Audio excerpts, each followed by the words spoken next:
नमस्ते महाराज जी।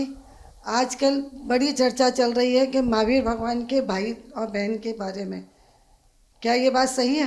भगवान महावीर स्वामी जो है अपने माता पिता के इकलौते पुत्र हैं। देखिए, तीर्थंकरों की ये व्यवस्था है कि जो तीर्थंकर की जो माँ होती है वो एक ही पुत्र को जन्म देती है। दिगंबर धर्म के आमनाओं के अनुसार दिगंबर धर्म में यही बताया गया है कि तीर्थंकर की जो माँ होती है वो एक पुत्र को जन्म देती है। कोई दो पुत्रों को या उनकी जो है बहनें भाई, इस प्रकार से कोई नहीं होता है, कोई नहीं होता है। क्योंकि फिर यदि बड़ा भाई हो गया और छोटा भाई तीर्थंकर बने तो छोटा भाई जो है बड़े भाई को नमस्कार करे, ऐसा नहीं हो सकता है। ठीक है ना। बहन हो जाएगा तो फिर भाई बहन के पैर पड़े और बहन उसको आशीर्वाद दे, तो ये भी नहीं हो सकता है। तो ये व्यवस्था नहीं बन सकती है, क्योंकि तीर्थंकर जो है वो किसी के सामने झुकते नहीं हैं, किसी के सामने नहीं झुकते हैं। वो जो हैं स्वयंभू होते हैं, बचपन से ही होते हैं। उन्हें किसी की कोई ज़रूरत नहीं है, किसी की आवश्यकता नहीं है। इसलिए ये पुण्य का प्रभाव है या उनके स्वयं के सम्मान का प्रभाव है, तीर्थंकर प्रगति का प्रभाव है कि जिसके कारण जो है वो अपने आप में पूर्ण होते हैं। बचपन से ही जो है मोक्ष तक जो है उन्हें किसी को नमस्कार की जरूरत नहीं पड़ती है।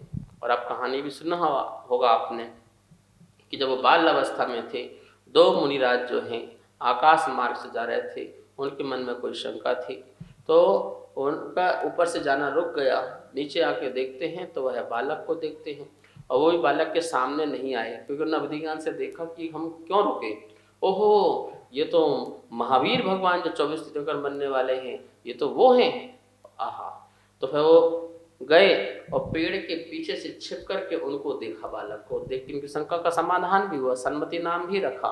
तो कहने का मतलब है कि मुनिराज भी उस बालक के सामने नहीं आए। क्यों? आ जाते, आशीर्वाद दे देते? नहीं, तो उन्होंने अपनी मर्यादा रखी। क्या मर्यादा रखी?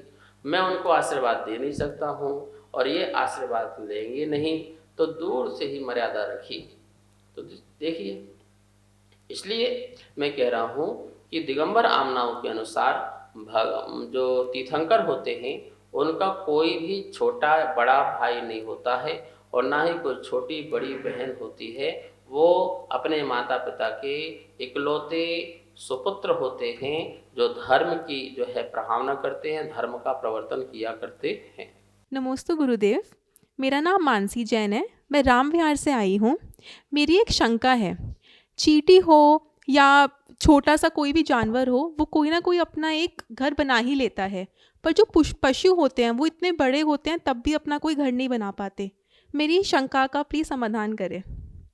छोटे छोटे जानवर अपने जीवन जीने के लिए घर बना लेते हैं और बड़े बड़े जानवर घर नहीं बनाते हैं। तो छोटे छोटे जानवरों की जान छोटी सी होती है, वो थोड़ी सी हवा में भी मर सकते हैं, थोड़े से तूफान को भी वो सहन नहीं कर सकते हैं, थोड़े से भी उपसर्ग को सहन नहीं कर सकते हैं। इसलिए वो अपने घर बनाते हैं। जो चींटियाँ होती हैं अपने बिल बना लेते हैं, चूहे आदि अपने बिल बना लेते हैं। छोटे छोटे जो जानवर हैं वो अपने रहने का स्थान बना लेते हैं। बड़े बड़े जानवर जो हैं जैसे शेर है, गाय है, बैल है, इन्हें क्या आवश्यकता है अपना घर मकान बनाने की? वो तो जहाँ बैठ जाते हैं वहीं अपने आप को सुरक्षित कर लेते हैं। कुछ भी आंधी तूफान आए, कुछ भी अपने को बचा सकते हैं, अपना जीवन अपन जी सकते हैं। इसलिए यही देखा जाता है कि बड़े बड़े जानवर, और ऐसा नहीं, ऐसे बहुत सारे जानवर हैं जो अपना घर भी बनाते हैं और अब उसके अपने घर के अंदर रहते भी हैं। लेकिन जैसे चार पैर में चलने वाले जो बड़े बड़े जानवर हैं, हाथी है, बैल है, ऊंट है, घोड़ा है, गाय है, भैंस है, ये अपने रहने का कभी घर नहीं बनाते हैं कि खोदते होंगे, घर बनाते होंगे, अंदर जाते होंगे, ऐसा नहीं। खुले आकाश में रहते हैं, जंगल में रहते हैं, खुले आकाश में रहते हैं, वियावान जंगल में रहते हैं। क्यों? क्योंकि वो अपना जीवन की सुरक्षा कर सकते हैं। लेकिन जो मच्छर हैं, कीड़े हैं, मकोड़े हैं, छोटे जो जंतु जीव जंतु हैं, ये अपना बिल ढूंढते हैं, छिपते हैं अपनी जान बचाने के लिए। क्योंकि इन पर हमला होते रहते हैं, बड़े बड़े जीवों के द्वारा इनके ऊपर हमले होते रहते हैं। तो अपनी जान बचाने के लिए अपने घोंसले बनाते हैं, उसके अंदर चले जाते हैं, जिससे कोई जानवर हमें देख ना पाए और हमें मारे ना, हमारी हिंसा ना करे। इस कारण से जो आपने पूछा कि छोटे जानवर जो है अपना घर बनाते, बड़े जानवर तो होशियार होना चाहिए, उन्हें तो और अच्छा अपने घर बनाना चाहिए, लेकिन जो वो अपनी सुरक्षा ऐसे ही कर सकते हैं तो उन्हें घरों की ज़रूरत क्या है। और सच बात तो ये है कि घर बनाओ चाहे नहीं बनाओ, आप अपना जीवन देखो कि हम अपने जीवन में क्या कर रहे हैं।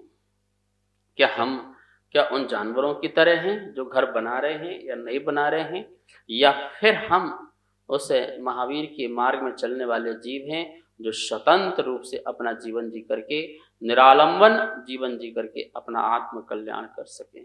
इसके बारे में भी हमें बहुत विचार करना चाहिए। नमस्ते गुरुदेव, मेरा नाम संजय जैन है। मैं बैंक एन्क्लेव लक्ष्मीनगर से आया हूँ। मेरी एक शंका है कि जब हम अभिषेक करते हैं, शांति धारा करते हैं, उसके बाद हम जो कुंदा वदारचल चामर चारु शोभम और छत्र त्रमत विभाति शशांक कांते, ये जो बोलते हैं, क्या हमें ये बोलना चाहिए? कृपया मेरी शंका का समाधान करें। नमोस्तु महाराज जी। जब हम भगवान का अभिषेक शांति धारा सब कर लेते हैं, इसके बाद भक्तांबर के काव्य बोलते हैं लोग, चमर चढ़ाने, चमर के लिए, छत्र के लिए, उनकी कोई आवश्यकता नहीं है। क्यों भक्तांबर के स्त्रोत को अभिषेक के पाठ में ले जाना? अभिषेक के पाठ को अभिषेक पाठ में रहने दो, भक्तांबर के स्त्रोत को भक्तांबर के स्त्रोत में रहने दो। आप सब लोग यहाँ वहाँ के पाठों को निकाल करके संकलन करके कहीं सब जगह मिक्स कर देते हो, ये सही नहीं है। 17 प्रकार के अभिषेक पाठ की एक पुस्तक छपी हुई है भारतीय ज्ञानपीठ से, आप उसमें देखिए, कहीं भी शांति धारा के बाद कोई छत्र चढ़ाने का, कोई चमर करने का कोई कहीं प्रावधान प्राप्त नहीं होता है। नई नई जितनी भी परंपराएं जोड़ते जाओ बनती जाएंगी, और न जाने क्या क्या जुड़ते जाएगा, यहाँ से लेकर लंबा कितना बड़ा अभिषेक पाठ तैयार हो जाएगा।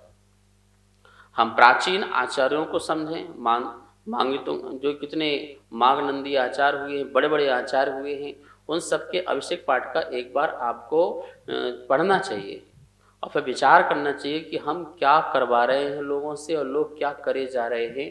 क्या यह परंपरा जो है हमारे लिए कहीं जाकर के बच्चों के लिए घातक न बने, बहुत बड़ी परंपरा न बन जाए। यद्यपि भगवान की भक्ति एक्स्ट्रा हो, इसमें कोई बड़ी बात नहीं है, लेकिन फिर भी हमारे आचार्यों की जो प्राचीन बातें हैं परंपरा की, उसका ध्यान अवश्य रखा जाए।